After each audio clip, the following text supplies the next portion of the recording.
Assalamualaikum warahmatullahi wabarakatuh. Bertemu lagi dengan saya Ogi di Ogi Channel. Bagaimana kabar kalian? Apakah sehat semua? Semoga selalu sehat dan dilimpahkan rezekinya ya. Oke guys, di kesempatan kali ini untuk pakchoy putih kita sudah berumur 30 hari. Kok bisa ini dibilang pakchoy putih, Bang? Karena daunnya hijau ya. Yang putih itu sebelah bawah ya. Ini untuk batangnya itu putih ya. Kita akan coba ambil untuk ini. Wah, ini bisa dipotong guys, harus pakai silet ya mungkin. Jadi untuk daunnya hijau, batangnya putih.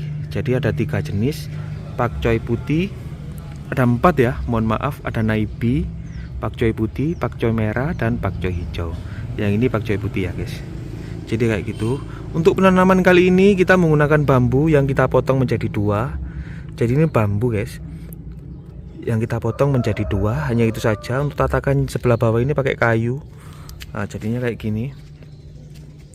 Teman-teman yang minim lahan, males untuk beli pot, bisa memakai bambu, mencari di sekitar kita ya. Jadi kayak gitu. Hanya manfaatkan sesuatu yang ada di sekitar kita. Jadi sudah bisa bermanfaat untuk menanam seperti ini ya. Untuk media tanam kita menggunakan tanah yang diayak halus tanpa campuran apapun.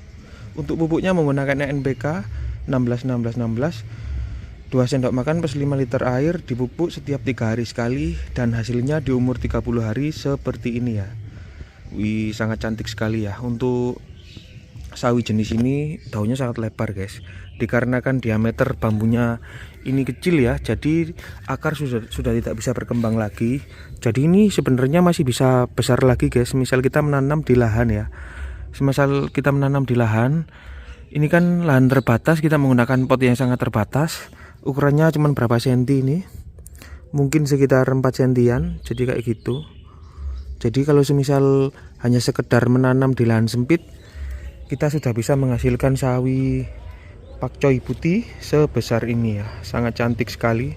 Semisal teman-teman minim lahan, bisa menggunakan dipotong menjadi 2, karena ini sekitar hampir 3 meteran guys untuk panjangnya. Kalau semisal lebih pendek, tempatnya lebih pendek, bisa dipotong menjadi 2 ya, bisa ditata menjadi 4 sap. Jadi kayak gitu. Untuk penanggulangan hama ini tidak menggunakan pestisida, dikarenakan sekarang masih musim panas ya. Jadi kalau musim panas saya jarang sekali guys menggunakan pestisida. Kalau semisal untuk penanggulangan atau mengobati, bisa menggunakan repkot atau yanet ya. Itu bisa menghijaukan daun semisal teman-teman terkena hama. Kalau di musim hujan biasanya kan hama sangat banyak sekali ya, dikarenakan banyak kupu-kupu hinggap, atau teman-teman untuk lahannya dekat dengan persawahan atau dekat dengan lahan-lahan mungkin yang masih banyak pepohonan. Jadi biasanya itu masih banyak sekali untuk kumbang-kumbang yang hinggap ya. Jadi bertelur di sini, berkembang menjadi ulat ya. Jadi kayak gitu. Tapi dengan kita menerapkan pupuk yang kita gunakan itu masih rekomendasi. Kalau saya kan pakai NPK ya Ramila ya, itu jarang sekali terkena hama guys. Kalau pupuk yang lain itu sudah saya terapkan, biasanya itu hamanya banyak. Jadi setiap pupuk itu pasti dia mengeluarkan pupuk dan pestisida ya. Jadi kayak gitu. Jadi teman-teman semisal kesulitan dalam memilih, teman-teman tinggal mencontoh ya, memilih pupuk itu. Jadi jarang sekali terkena hama. Kalau mungkin teman-teman pemula itu banyak yang nggak tahu ya. Jadi di sini saya bocorkan sedikit. Jadi kayak gitu ya. Saya tidak menghalangi teman-teman untuk membeli pupuk yang lain, tapi saya rekomendasikan yang bagus ini ya. Karena di sini saya membuatkan video sebagus mungkin dan rekomendasi sebaik mungkin ya. Jadi saya bilang di sini apa adanya ya. Jadi kayak gitu. Untuk penyiraman ini sangat ekstra sekali, dikarenakan menggunakan bambu. Dia tanah ini bisa padat guys. Jadi tanah ini bisa mengeras kayak gini, meskipun tanahnya awalnya gembur. Kalau sudah terkena akar kayak gini, dia mengeras. Jadi penyiraman tuh sehari 3 kali kalau sudah sebesar ini. Jadi kayak gitu. Kalau semisal masih kecil bisa 2 kali, pagi dan sore. Jadi kayak gitu. Kalau semisal pemupukan di pagi hari, sorenya apa disiram Bang? Kalau semisal kita memupuknya pagi hari, itu sore tidak usah disiram, dikarenakan nutrisinya biar meresap dulu. Besoknya paginya sama sorenya baru disiram ya. Jadi kayak gitu. Jadi teman-teman yang semisal pemula kan kebanyakan pertanyaannya kan nggak tahu kayak gitu ya. Dan biasanya tertanya juga untuk semisal ini sudah dipanen, apakah bisa untuk di tanahnya itu dimanfaatkan lagi untuk menanam lagi Bang? Bisa, sangat bisa ya. Ini tinggal kita ayak lagi biar akarnya itu terpisah jadi gembur, jadi kayak gitu. Untuk batang sisanya juga diambil.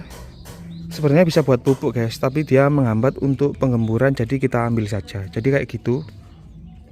Oke teman-teman, jika teman-teman masih ada yang kurang jelas, bisa tanya-tanya di kolom komentar atau DM ke Instagram saya di Oki Febrian ya. Oke, di kesempatan kali ini di umur 30 hari kita akan memanennya guys. Oke, ikuti terus guys.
Oke guys, jadi inilah hasil panen kita.